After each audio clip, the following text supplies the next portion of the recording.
Hello,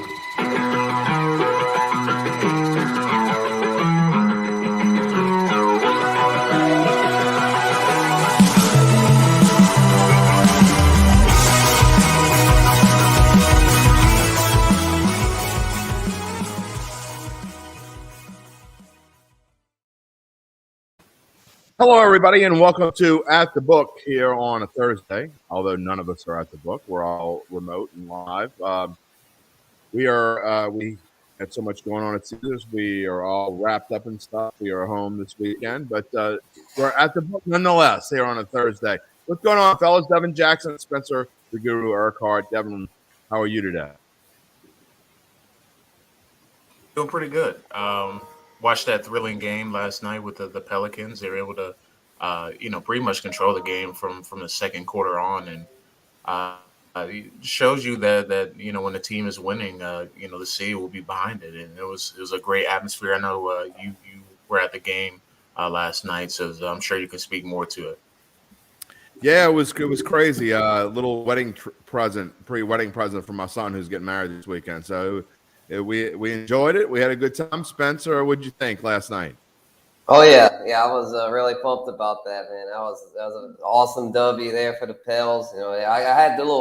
I did the boost play, so I got a little winnings from it. The BI boost, the BI to score over 19 and a Pels victory.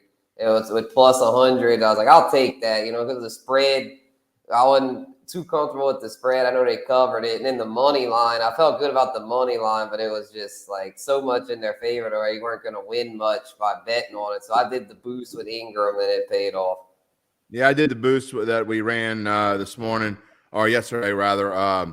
The $50, the 50% boost, you bet whatever you bet, you get a 50% boost on whatever spread you take or any straight bet. And I took the Pelicans minus the 5.5. I was confident with the fact that the boys were back in town and they played that way for sure. And speaking of Caesars has a promo going on through us right now. If you have not signed up yet, you can sign up through our site at bet.nola.com. You get a risk-free bet up to $1,100. Your first bet is insured. You bet $5, you lose, you get a $5 bet back. You bet $200. You lose, you get a $200 free bet back. No matter how you do it, your first bet is insured up to $1,100. Use the code NOLACZR from bet.nola.com, and you will get that first bet insured. So, fellas, we have a contest here also at bet.nola.com that's about to come up. It's called Beat the Pros. We've done it before. We're doing it here with the NBA, a Beat the Pros contest. You can go to bet.nola.com. Also with our partner, Caesars Sportsbook. It's free to enter. You can win a weekend stay for two at Harrah's, New Orleans by beating the pros. Just go to bet.nola.com. You will see the banner on top of the page. Just click on it. It costs nothing. It's fun to do. It gives you a little bit more rooting interest, and it's pretty self-explanatory. You guys can figure it out from just looking at it. You get a point, I think, for picking the winner of a series, and you get bonus points if you pick them. Not only if you pick the winner of the series, but for them to win in a certain amount of games. So check that out. Beat the Pros at bet.nola.com. Now let's get into again. I do want to talk about the game itself a little bit last night, and I guess Pels fans. It was fun to be a fan last night. I don't get to be a fan very often. You go and you cover these things, and it's you pull the fan out of yourself, and you're trying to be as impartial as possible. So it was fun to be able to be a fan last night. And I tell you, Devin, I did get a little nervous last night for a moment when a 21-point lead shriveled up to, I think it got down as low as 5 or 6 there, and the Spurs made their little run, but Pels took things serious again and finished off those last 2 minutes.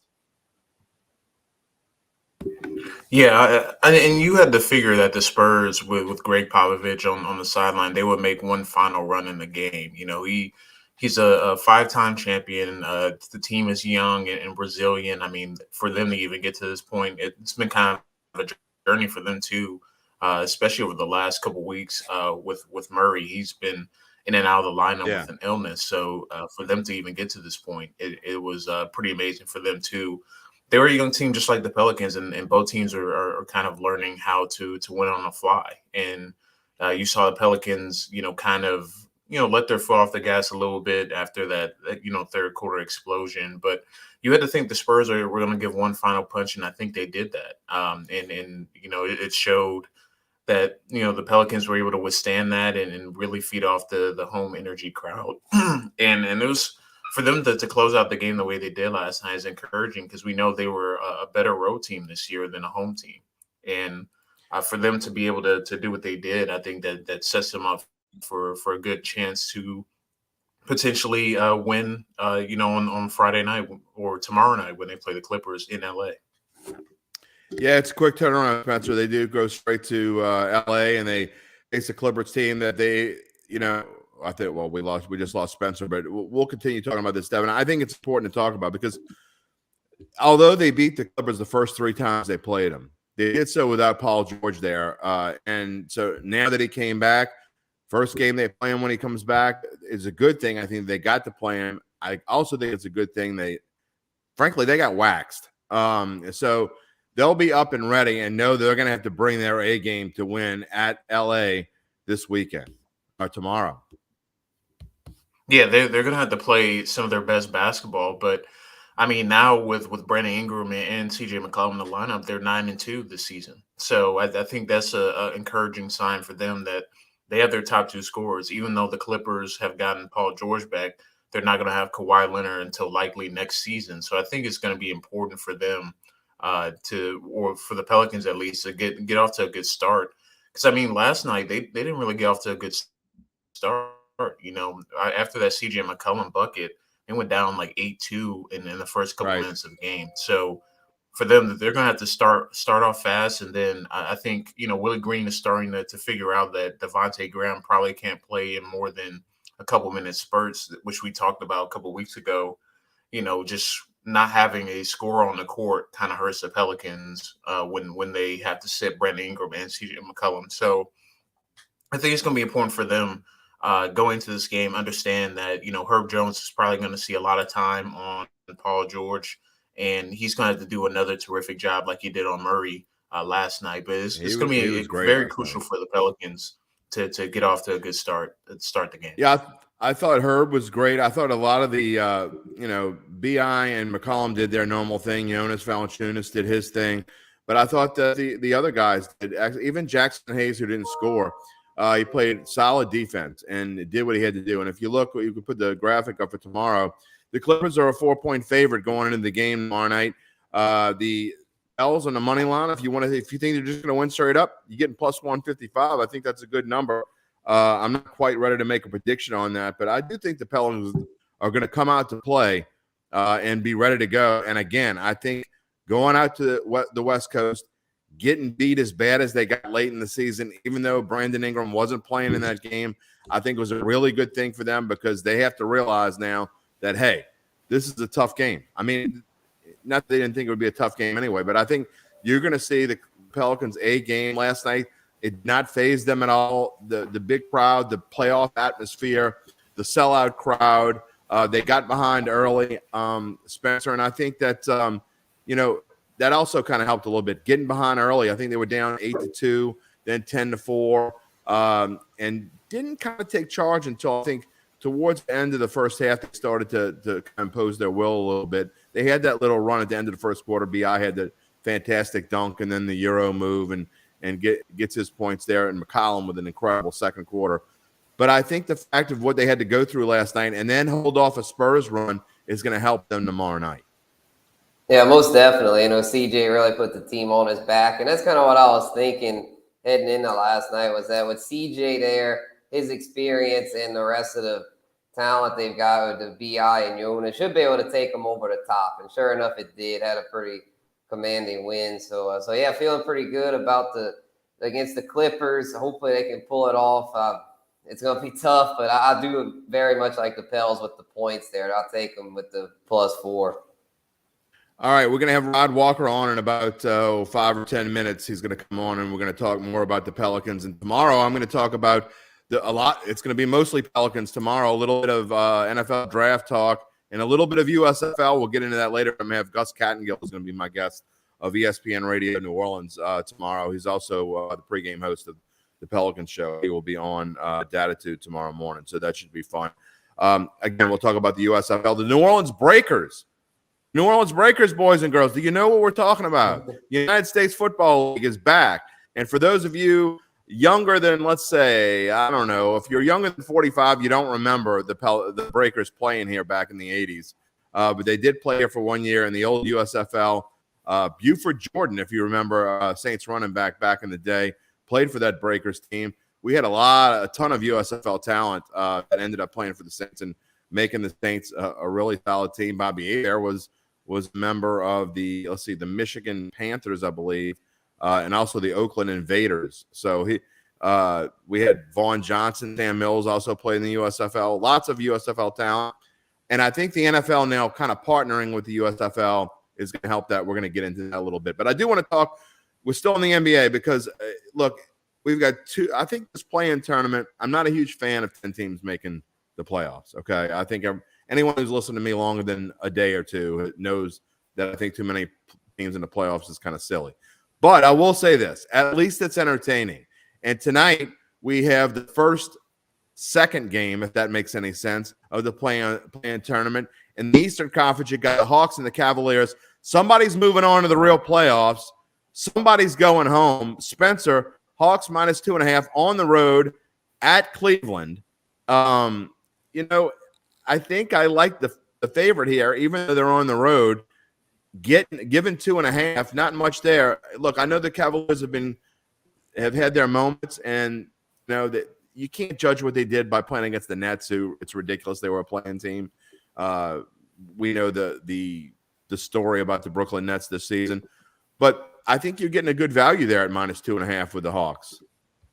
Yeah, I can see that. I'll probably go with the Hawks here too because the Cavs are just really crumbling at the worst time. They had such a very solid regular season. They were top 6 for most of the season, and they've fallen out recently. They've just had too many injuries with their bigs going down, Jared Allen and Evan Mobley.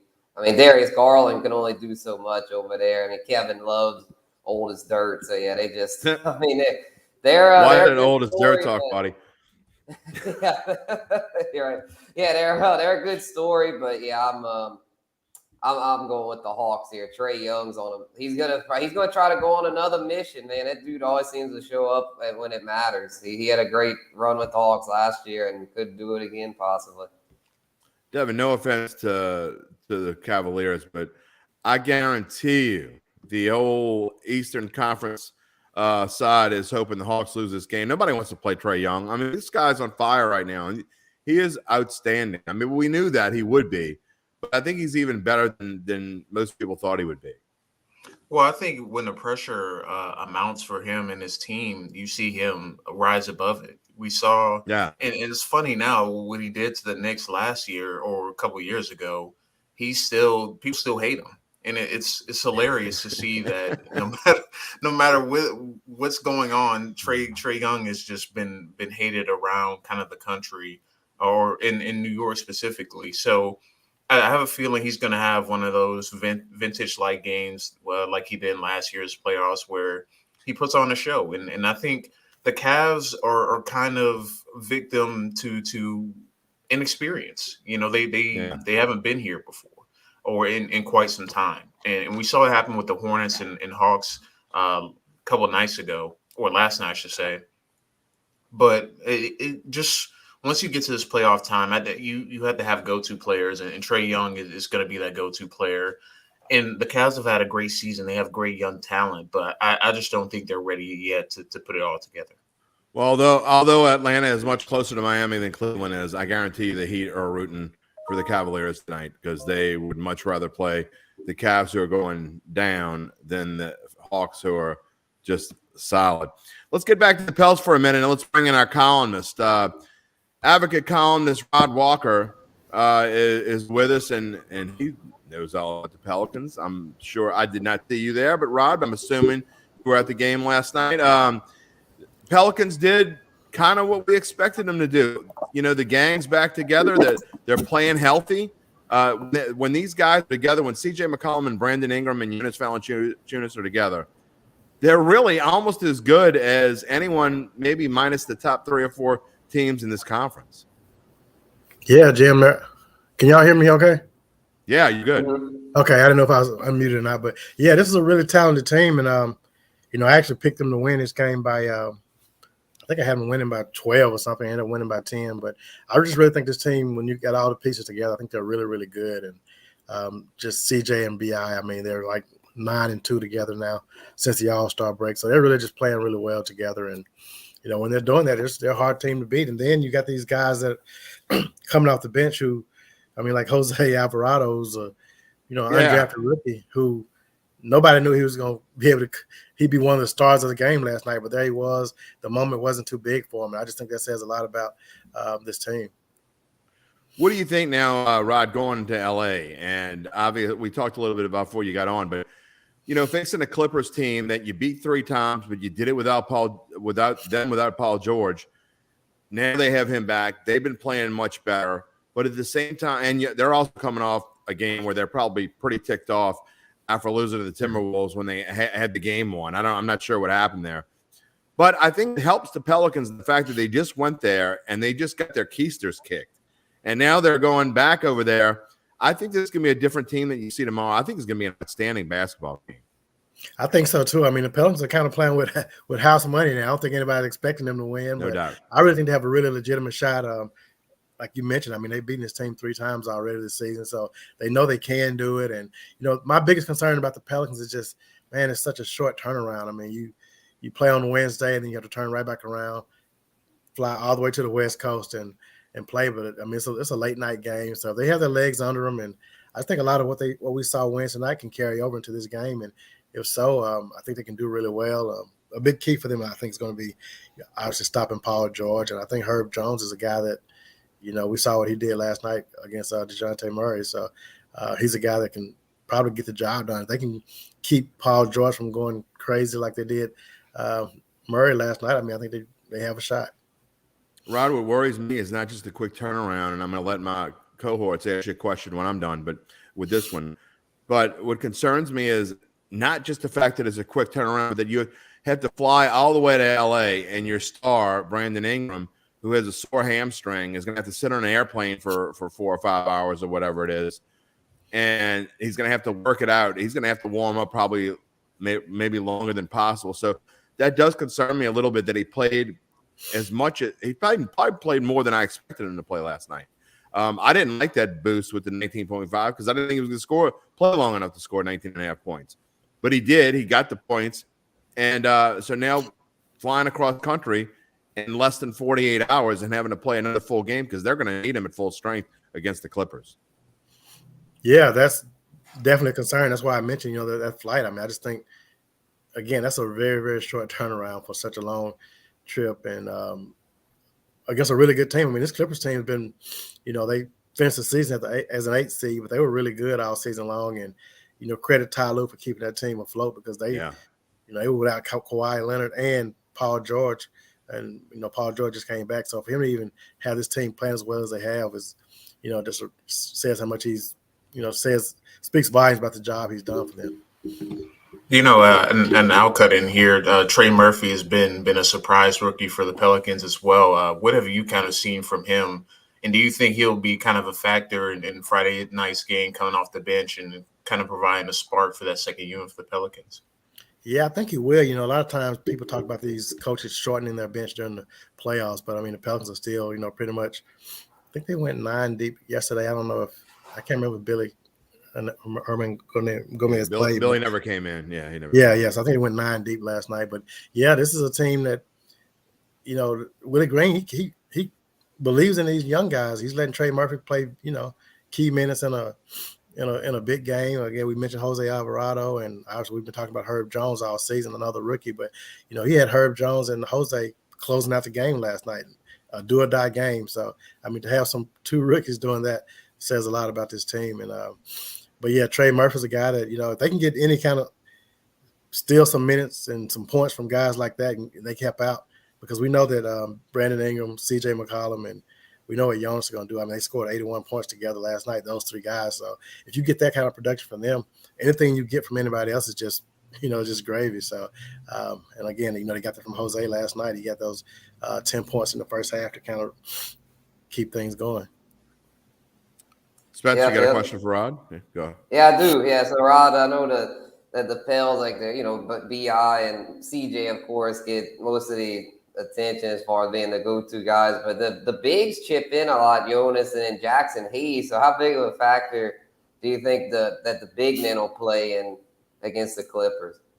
Yeah, I think they'll do well. I mean, Jonas in that third quarter, he was he kept, I think the Pelicans were up 11 at halftime, and Jonas, they just started dumping it into him in the third quarter, and they were able to maintain that lead, and then obviously the Spurs cut into it like in the fourth quarter. But yeah, Jonas he's been one of the most dominant big men in the league this season. I mean, obviously we talk about Embiid and Joker and Giannis as far as big men, but I mean, what Giannis has been really consistent all season long, averaging a double-double, and he's gonna get the rebounds and he's gonna bang down low and get the points. So he'll be big if they can get that kind of production out of him Friday night. That's big. That's a good job for them. I find it interesting, Rod, before we move on and talk about just the general NBA picture. All this talk about Zion with his 360 dunk last night and fans getting excited and hopeful. I mean, let's face reality. Even if the Pels win tomorrow night and they advance to play the Suns in the Western Conference, the first round of the Western Conference playoffs, Zion is not going to play this season. I mean, maybe if they made some kind of deep run, maybe like a slight maybe. But it's great to see that Zion is getting healthier, and it gives us promise for next year. But we're not going to see Zion Williamson this year, right? Yeah, I don't think you will. I mean, it's funny. I was thinking, I was like, if he is healthy, I was thinking maybe they could have played him Sunday when they played a Golden State game. Golden State, yeah. Didn't mean the game and didn't mean anything. I was like, if you want to see if he's in shape or something, this will be a good game to throw him out there because, you've already secured your playoff spot, and they didn't do it. So it just kind of makes me think they're not going to play him. And at this point, this team's playing well without him. So I don't know if you want to I agree. mess up that chemistry now. I mean, if the Pelicans win Friday night and play the Suns and fall in the whole 2-0 in the series or 3-0 in the series, I mean, and you feel like Zion's healthy, maybe you can do it just to give the fans some optimism for next season. But I think this team's playing well enough without him to just roll with what you've got right now. And if he's not 100%, I mean, you can't risk it. I mean, it's not worth the risk, because if he gets injured again, we could be going through the same thing next year. So exactly. You got to be careful with him. And I'll tell you, Rod, I mean, just being there last night, the place was electric. And I don't know if you want to mess, like you said, with the chemistry, because, I mean, at this point, I'm not sure if these – you haven't played all year. You're not sure when you're supposed to go to him. You don't want to force things. He's never played with CJ McCollum. It's just, to me, it'd be a weird time to try to bring him back. Like you say, I wouldn't have a problem if they tried it. They're down 2-0 or 3-0 to the Suns, or even 2-0. You're down 2-0 to the Suns. You're coming home. Maybe you see what happens. You get the crowd just going nuts. You got nothing to lose in that situation, except for him to get hurt again. But because even when CJ got here with the trade, I mean, the Pelicans struggled those first 4 or 5 games. That's right. It just takes a while to get adjusted, and obviously in the playoffs you don't have 3 or 4 games to mess around with. So it's just not really worth the risk unless you're just in a big hole in the series. Yeah, it just doesn't make sense to even try. People get all fired up and think if you hear it every day. Just think if this team had Zion, if they could put Zion in the playoffs. I think in the long run, when you talk about what this team potentially could be next year or even the year after, if they can sign Zion to a long-term deal, I think the pieces are there where this could be one of the best teams in the NBA. But you can't just throw somebody in there that hasn't played, and with all these weird pieces. And really, Alvarado hasn't played with him. McCollum hasn't played with him. I mean, Jonas has never played with him. Herb Jones. I mean, you go down the list. I mean, most of this team hasn't played with him. So it's a little bit weird, and I think that there is going to be obviously some time they're going to have to get used to that. Let's move on to the overall. Before we let you go, I want to talk about the overall NBA picture. And you look at the odds to win the NBA championship. I find it interesting because you could have had the Suns at about 2 or 3 weeks ago at about plus 450, and which I was saying and over and over and over and over again was a huge bargain at plus 450 because I think they're the best team in the NBA. And then if you look down the list, you got to go all the way to Golden State and Memphis before you get to the closest teams in the West. So I think there's a clear path, Rod, unlike in the East where there is no clear path. The number one seed, no one's giving them any credit. The Heat are plus 1,000. They're behind Brooklyn and Boston and Milwaukee. I think in the West, Rod, there is no question that the path to the NBA championship goes to the Phoenix Suns. Yeah, I agree with you. I think obviously if Steph Curry was a little healthier, if we knew his status a little bit more, I mean, I think, Golden State's odds probably, get a little better. But, yeah, I think Phoenix, I mean, all season long, they've been the best team. They were there last year in the finals, and it's a team with a lot of depth. I mean, they have all the pieces you need, and you got a guy like Chris Paul who's, he's obviously done more in his career than C.J. McCollum, but it's the same kind of just leadership that he has. He brings something to the table that you just don't find a lot. So I think Phoenix is, I think they're definitely the favorites going into this thing. And, I'd be shocked if they don't get to the finals back-to-back years. And, I'd actually, if I had to pick a winner right now, I'd pick them to win it all. I just think they have what it takes. And I just think they have all the pieces. Almost too late to bet on, though, at minus 275. I mean, Yeah. It's just kind of crazy. And interestingly enough, you look at the Pelicans, and the Pelicans were plus 25,000 last week, okay, which means you could bet $100 on the Pelicans to win the NBA championship. If they win the NBA championship, you get $25,000. Interestingly, they win last night, and they're about to go up. They're at 30,000 now. So I'm a little OCD, so I have to explain my bet. I bet $4 on them back when they were I forget what the odds were, but it was higher than 25,000. I think it was 50,000 or something along those lines. Anyway, when I saw that they went from 25,000 to 30,000, I'm like, why not put another $3 on it? And then I wanted a certain number. So, in the long story short, I got $7.10 on the New Orleans Pelicans. Rod Walker, do you have any chance to win big money? No, you don't have. I don't think you have a chance. But if Zion comes back, and that could, we just talked about he doesn't need to. I mean, if he comes back, in the playoffs. So the thing about it though, it doesn't take. I mean, one injury can change everything. Right. And I'm not wishing injury on anybody, but no, but we've seen CP get banged up before. Right. And Devin Booker. Happen, yeah, if Devin Booker twists an ankle, who knows? Right. It changes the entire series. And to be fair, I mean, if the Pelicans can beat the Clippers and if they can beat the Suns, hey, you got a shot. If you get past Phoenix, I think you got a shot because you beat them. You clearly can probably beat anybody else. And I don't think any of those other teams they pretty much beat everybody in the Western Conference at least once this season. Obviously, it's a little different, in the series. But, again, this team with CJ and Brandon are really good. So I'll just say if they beat the Clippers and if Chris Paul has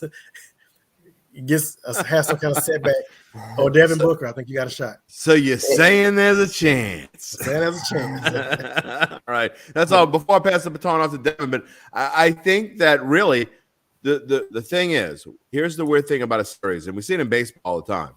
If you can win one out of those first two games on the road and just put a seed of doubt into the other team's head, and you come back home there's no fans in New Orleans fans, in my opinion. I know I'm biased, but you put a seed of doubt into those Suns' heads, and you come back to the Smoothie King Center, you never know.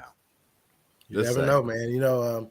It's a quick turnaround, though. These guys have to play the Clippers on Friday and turn right back around and play Phoenix on Sunday, which is basically 3 games in Wednesday, Thursday, Friday. They're young, right? 5 nights, 3 games in 5 nights, and with a long, flight across country. So I mean, it would be a tall task for them to steal game 1 from Phoenix if they get that far. But you remember what it was like when you were 25 years old. You could do that kind of stuff back then. Yeah, maybe so. Can't do that anymore. Yeah. So yeah, this is a team that, they have. It's gonna be tough, but it's possible. Devin. Yeah. Final question for me. Friday night's game, against the Clippers. If the Pelicans win, what do you think the reason they win, or what would be the reason they win, or I guess some of the factors that would play into them winning on Friday night in LA? I think the biggest factor would be obviously CJ and Brandon doing their thing, but I think the job that Herb Jones does on Paul George, assuming that's the matchup, I think if he can just, he keep Paul George to, 25 points, it may be enough to keep it respectable. I think the Pelicans can just keep this game close. I think they can find a way to win because CJ just brings a different element to this team that we haven't seen in my time since I've been here. I mean, they've had some. Obviously, Anthony Davis was a really good player. Drew Holiday was really good, but they weren't those leaders like CJ is. I mean, he just brings something different to this team, an element that they needed that they probably haven't had. I mean, they had Rondo that year, which, that they ended up sweeping the Blazers that year. He was that same type of leader, I think, that, guys kind of believed in him. He had the experience, and playoff experience means a lot in the NBA. I mean, we've seen it with Chris Paul. I mean, he just knows and understands what it takes to win games. So when you have that kind of leadership especially at the guard position, I mean, I just think it goes a long way. Yeah, speaking of which, I'm get to Spencer just a second, but I think he's maybe the best player, or at least most important player for this team since Chris Paul was playing in New Orleans and they were the Hornets. So, I mean, and know what Chris Paul is now. I mean, for those that, are younger than 30 or so, they might not even remember that much Chris Paul playing here. So, but he was that important to the Hornets, and I think CJ McCollum could be that kind of guy. Spencer?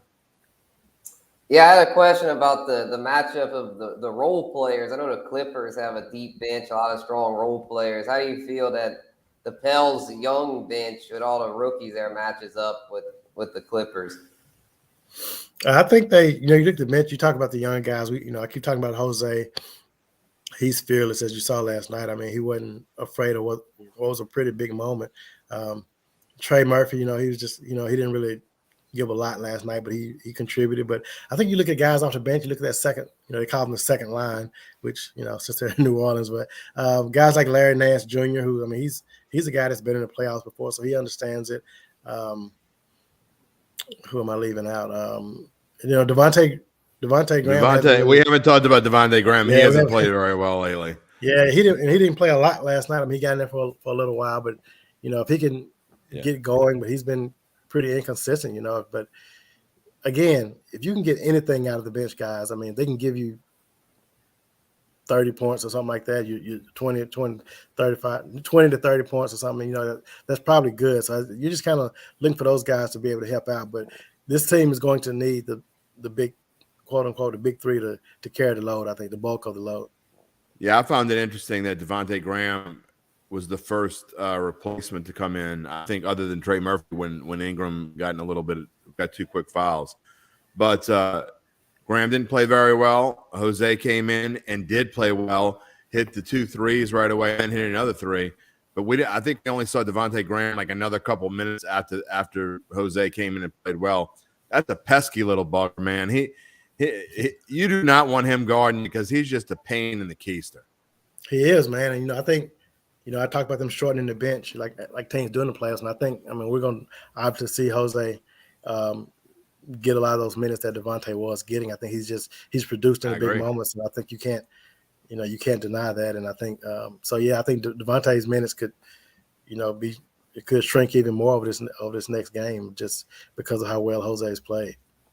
All right, before we let you go, our last question: are you pumped up? Didn't know it was happening, or don't care that the USFL is starting this weekend? I'm a little. I won't say excited. That'll be a bit of a stretch, but I will watch the first. I'll watch the first games if I can, and actually have a story coming up on a USFL story for Sunday. So I'm in tune to what's going on. I say that. I think it's kind of weird they're going to be playing all those games in Birmingham, but I do understand it as far as cost saving measures. But it'd be kind of interesting if the New Orleans Breakers were actually playing here in New Orleans. But I guess eventually they might get to that. But I'll be definitely tuned in. It'll be a little different than the first time they played back in 1984. But the USFL, one thing I like that I was saying, I think before you came on the air, is I do like that they're going to try and they kind of did this with the XFL before it had to stop playing, but I think they're going to try to figure out ways to make the NFL better. We've already seen they're going to measure first downs with, I don't know if it's a laser or what the heck, some kind of thing, without having to bring chains out, which you'd think they'd be able to do that 20 years ago. They could put lines on the TV screen that aren't really there. You think They can measure a first down without going out there, but just different things. And to me, that's the kind of thing that I find exciting. Let's find more innovative ways to make football better, and then you experiment with something like this. Yeah, I know Mike Triplett, who covers the Saints for ESPN. Yeah. He's really been against them bringing out chains to measure first down. He just think that's so archaic, and he's probably right. I mean, when you think about it, it's kind of weird that we're still doing that. Don't give Tripp any credit. He's not right about much. But yeah, I mean, and I'm not sure. I haven't read enough up on the USFL to see what other changes they have in place. But yeah, I mean, I think whenever you have little things like that, it just adds some intrigue to the game and makes you kind of think outside of the box a little bit, and you do realize that there are some things that the NFL could do better. So you will be watching then? I will catch a game that's not conflicting with the NFL playoffs at some point this weekend. Right. And it may not be an entire game, but I'll tune in for a quarter, and if it keeps my attention, I'll stick around. But it's going to be tough for those guys. I don't know what kind of fans they'll have in Birmingham, but the first weekend maybe they will. But if you don't have a lot of fans in the stands, I think it does sort of take away from the game, and so I'm just not that much into it to be watching like that. But if you have some good players and some names I recognize, that'll be enough to keep my attention. Okay, well, we're gonna ask you in a couple of weeks what you think about the Breakers, and we'll have you on again. Hopefully by then the Pelicans will be tied with the Suns like 2-2 or something along those lines. We'll see. All right, see what happens. Good. And I'm halfway to my big money on my $7.10 bet. Thank you for joining us, Rod Walker. We'll talk to you soon. All right, thanks, man. Rod Walker here on At the Book. And speaking of the New Orleans Breakers, they go into this weekend against the Philadelphia Stars, a team that, interestingly enough, Jim Mora coached way back when. Jim Mora coached the Philadelphia Stars to 2 USFL championships. They won it twice in the 3 years they played. That will be 3 o'clock on Sunday on the USA Network. And you guys going to be watching or not? I'm going to start off with you, Spencer. You're going to be watching this weekend. Oh man, I'll try. Like Rod said, I'll try, but it's kind of, it's kind of a stretch there. It's gonna be, I'll try the first game. I'll see how the first game goes, and if it's good, I'll try to keep tabs with it. Devin? Yeah, I'll be tuning in. I watch any football, so I was watching like MAC and FCS games in the fall, so I'm game to watch it. I mean, there's a few names to recognize. Obviously, there are. For the Breakers at least, they're the quarterback Kyle Sloter. I mean, he was like a preseason star for the Vikings and Broncos. So I'm interested to see him actually get a chance to play and start as a quarterback and see how it goes. But I don't know if you guys saw it, but this week they've been unveiling mascots, and I think that's been kind of the talk of the town more so than actual games. That's pretty bad. That's pretty bad. I mean, I know some people like it, but it's not as bad as the baby cake, Spencer, but it's pretty scary. It looks like, and I know you might not even remember the Aquafresh, but that's what it looks like. It looks like toothpaste on his head. I don't know, what is that going on? Lord, I haven't seen it yet. I'm going to have to look it up after the show here, because that's New Orleans always has a way of doing the mascots wild. Like with Pierre the Pelican originally, it was all crazy looking, in the king cake baby the king cake baby is scary. Whenever they bring that thing out, it's like clowns for me. I can't deal with clowns, and I can't deal with that king cake baby. Get that thing away from me. That thing is nasty. It gives me nightmares. So Pierre's not quite as bad. They've actually fixed him. Yeah, I saw him last night. He looks a little better. His beak, it doesn't look like it's coming out of the water, and it's going to like grab you and give you nightmares like Jaws did back in my day. But toothpaste head. I mean, that's what they were looking for names. I was going to call him Aquafresh. I don't know. But anyway, I'm excited about the USFL. but of course I'm a sicko. I like the XFL. I thought that was interesting. I find it interesting. You saw the line that we posted in Devin. We posted a line 2.5 points, but that's only on BetMGM. Right now, it's not on Caesars Sportsbook. So hopefully they will have USFL lines there, and we'll be able to bet on USFL games easier. Yeah, for sure. I think that I would. I mean, I assume most sportsbooks may want to see what the quality is and if there's any interest to even put it out there. But speaking of XFL, you did mention XFL. You know, they named their coaches, and I saw that. And one of the coaches is a former Saints coach, Jimmy Phillips. Haslett. So and Wade Phillips. Yeah, Wade Phillips also too. a former Saints coach.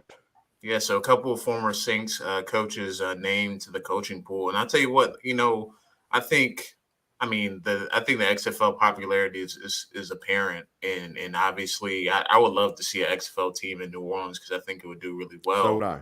But I think it's made it complicated now that the USFL has one here. So I'm interested to see if they just go the Houston route and put one there instead of New Orleans. But there's certainly going to be a few teams, I think, in the South for the XFL at the very least.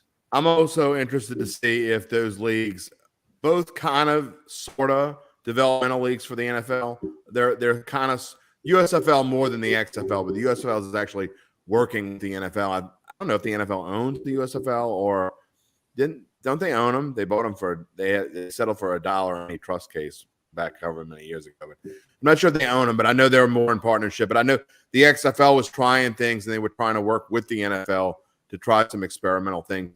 And one of the things the XFL does that I absolutely love, and I hate to get on a tangent here about off-league football, but you know, when they review a call or a play, you can actually hear the officials talking to one another and hear what they're talking about. Oh, you're talking about the Sky Judge. Yeah, and my son and I were talking about this last night. They had a call last night in the Pelicans game. If you watch the whole thing, ball went off a Spurs player's foot.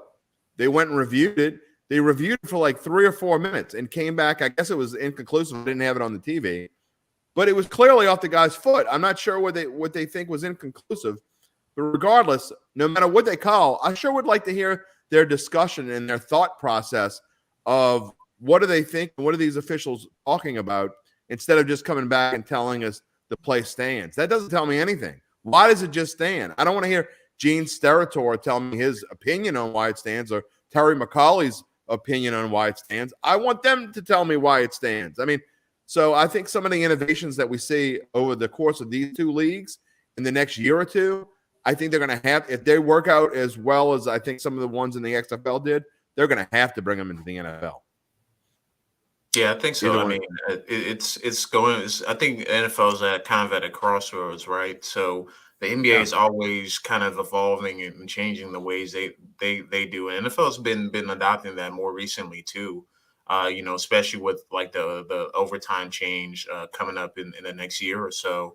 So I think the referees are the biggest point of emphasis, and having a sky judge or just hearing the conversation, I think would be a lot more valuable to even some of the coaches, because the coaches sometimes in games don't get a full explanation, and then they don't get an explanation till like Wednesday of the next week when it no longer matters. That's right. So I think it's important that with these leagues, obviously don't expect the product to be anywhere near the NFL, but more so seeing how they do things during the game and see if that makes the flow of the game smoother. Well, as one who covered the Arena Football League for 6 years and enjoyed the heck out of it, kind of was when I first got the assignment, I'm like, you got to be kidding me. And then I'm like, wow, this is pretty good.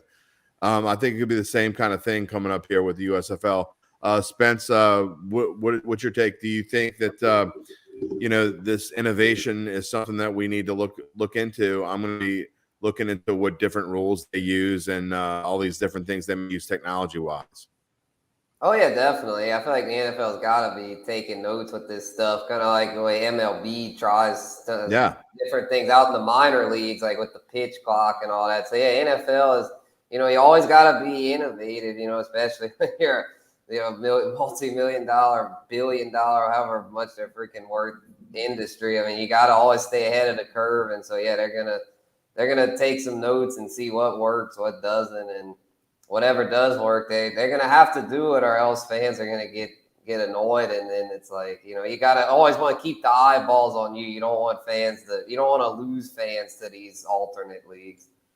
Well, there's no question about that. And I think one thing you need to watch, here's my tip of the weekend if you actually want to dive into the USFL. We don't know anything about these teams. So if you're betting on a game, to me, you're flipping a coin. I mean, I've tried to go through and find experts, people that are covering this stuff and what they've seen and who know of these players.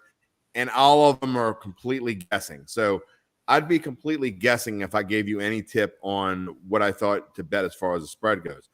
However, I'm going to lay a little dough on all the unders. They're all 43.5, I believe. And Devin, you know as well as I do that early seasons, even in the NFL, sometimes they have trouble scoring right away, trying to figure things out. And you're talking about guys that have never played together, trying to figure things out. I think you're going to have bumbles and fumbles and picks, and I just don't think there's going to be a ton of scoring in this first week. Well, when I think about the last couple of years, the startup leagues that we had, like the AAF and even the XFL, usually there's one team that's more put together than the other, and you see a lot of blowouts in week one, but it's not indicative on how good the team is. It's just they are still figuring things out on the fly. I think they didn't start practicing until like March or middle of March after the draft. Right. So they've only been together a couple weeks, a month maybe, and they're still making roster changes and doing things on the fly and whatnot. So I think, having that first live action, and you also got to think about, the availability of some of these players. It's not like an expansive roster, where they have like 100 and some players for each team.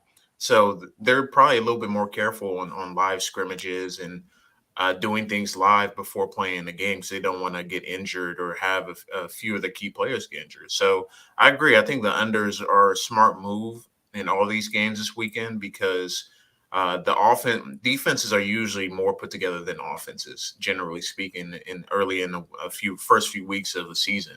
So I would certainly agree that the unders are the play, but I do think on paper the Breakers are the better team, and I think they have a little bit more recognizable names, and you would just think just going into the game, just based off of that alone, I think makes them an interesting team at the very least. Well, one of the interesting things I've been reading, and I was trying to read up on some different things, from what the quote-unquote experts, the people who do know these players, they think just through the course of reading a few stories here and there, it seems like the two teams playing this weekend, the Stars and Breakers, could be two of the better teams in this league. And they just so happen to be playing in this first weekend. So whoever comes out 0-1, it's no big deal. I mean, and it's only a 10-game season, but it'll be interesting to see how we go forward. But you talk about things starting slow, and I think you can relate it to – I want to skip past slide 7, Devin, and go straight to the weekend because we're running low on time. But I do want to talk about Major League Baseball and an interesting series. One thing we know, and it affects baseball as well, even though the pitchers haven't had enough time, Spencer, to get going and get themselves – and we see they're only pitching 4 and 5 innings. We saw Clayton Kershaw take a perfect game through 7, and he had to come out of the game because they didn't want to risk getting him hurt. You would never see that. Even last year, I don't think you would have seen that. It's just because camp started so late because of the lockout, and they're just not willing to take these chances. But I think you're seeing lower scoring games. There have been some values on unders here. But I've also seen where it's been fairly predictable so far. And I don't know about you, but I mean, I've done pretty well in baseball so far because there haven't been a lot of surprising moments to me, except maybe, I got my Cubs shirt on. I think the Cubs beating Woodruff and Burns the first 2 games of the year was kind of a surprise. You may be looking, no offense to Zach's Mariners, they're 4-2.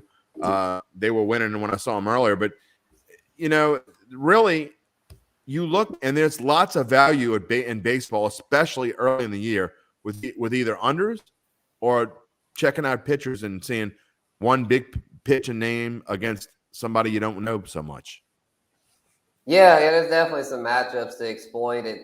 It's at times it can be tough though with baseball because it's still, at the end of the day, it's baseball. Anything can happen. Yeah. I mean, my Cardinals were up 4-0 on Sunday against the Pirates and ended up losing 9-4. So you still got I know, right? It's just he's still got those unpredictability factors, but early on there's some stuff to exploit. Like tonight for best bets, I feel good about the Angels over the Rangers, with Ohtani on the mound against the Rangers have Dane Dunning, who kind of struggled his first start. And the Rangers pitching in general has just been a complete dumpster fire.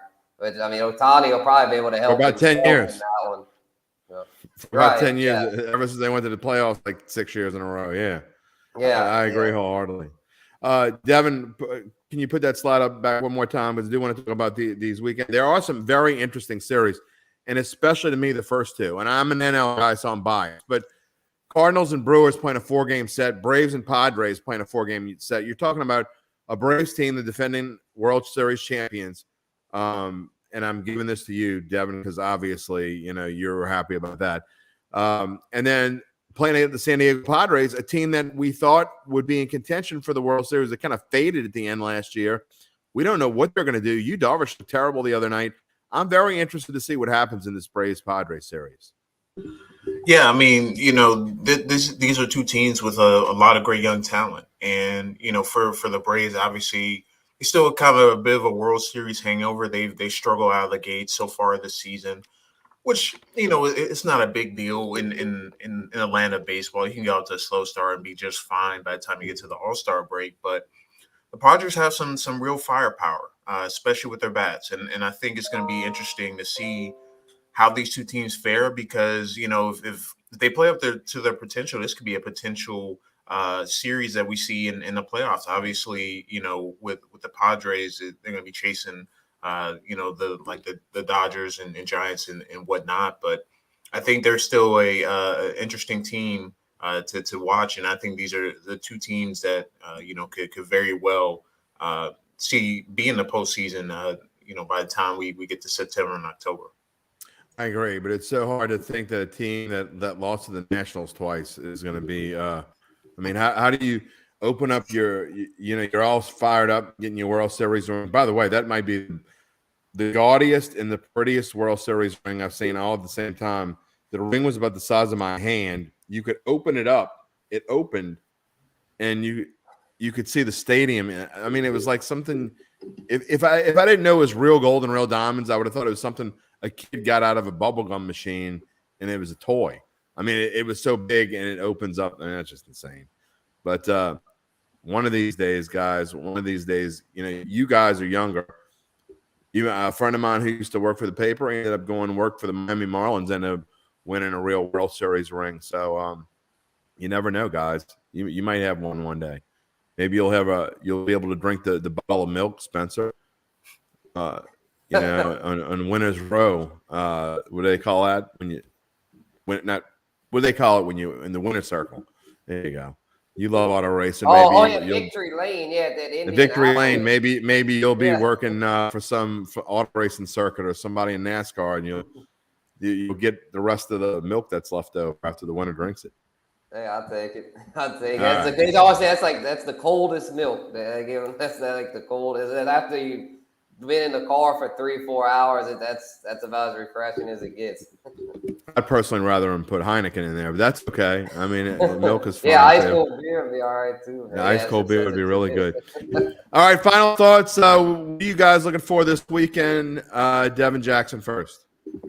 Well, I want to see what the Pelicans do tomorrow night. I think, all eyes are going to be on them, really in the two matchups. I think even with the Hawks and Cavaliers playing beforehand, they clearly know, or the schedule makers knew what was going to be the biggest draw. And, Pelicans are going to be on the national stage. Everyone's going to be tuned into that game because they want to see who's going to win between these two teams that are, haven't really been talked about much during the season. The Clippers are in LA and it feels like they're never talked about because of the Lakers, obviously. So I think this is a big game for both of the franchises that are kind of transitioning after, not the Clippers, not so much transitioning, but more so getting back healthy. And for the Pelicans, showcasing their young talent and the veteran CJ McCollum. So I'm excited to see how that game fares and see if the Pelicans can set up a date in Phoenix next week. Spencer? Oh, yeah, definitely interested in see how that Pels series, Pels play-in game goes, and then hopefully it'll be a series against the Suns. And then, MLB is like we just talked about, hot and heavy. My Cardinals facing the Brewers. It'll be a big series there, a 4-gamer.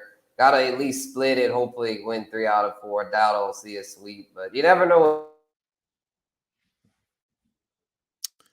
Spencer froze up on us there a little bit as we're about to close out. Devin, I will say I wrote for a split. When the Brewers and Cardinals play, I hope it's 2-2, and I hope every game goes 14 innings.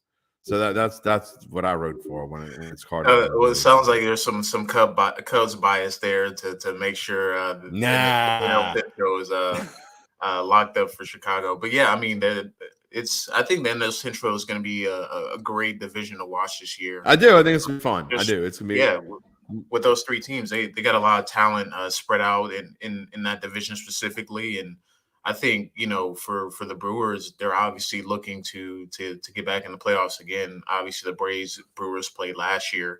And many thought the Brewers are going to win, but it was the Braves who came out on top. So we'll see kind of what happens going forward. Well, my final thought is a personal note. I'll say it again on Datitude tomorrow. Tomorrow, Datitude. Gus Cattengill is going to come on with us and talk about the Pelicans. I'm also going to have Dave D Squared DeCorbier is going to come on. We're going to make some USFL predictions, and we're going to be completely funny when we do them. We don't want anyone to bet on the silly things we say tomorrow. It's going to be all fun on tomorrow's Datitude. But my son Blair is. We talked about how we went to the Pelicans game last night. Hard to believe. Seemed like he was just a little kid, and we were watching the Seahawks and Steelers playing the Super Bowl. Seemed like yesterday. He was sitting on my lap. And Saturday's getting married. Rehearsal dinner tomorrow. I told him that he had to make sure there's a TV there because we got to be able to watch the Pels and Clippers tomorrow night. And he made sure that they would. So we'll see how that goes. But that is going to wrap up at the book for us. For Devin Jackson, for Spencer the Guru Urquhart, Zach Ewing couldn't be with us today. He and his lovely bride are celebrating her birthday, and so there's a lot going on. And then there's Easter. So everybody, have a wonderful Easter weekend. We'll be back here on Monday with Bayou Bets, and I'll see you on Datitude tomorrow. So long, everybody.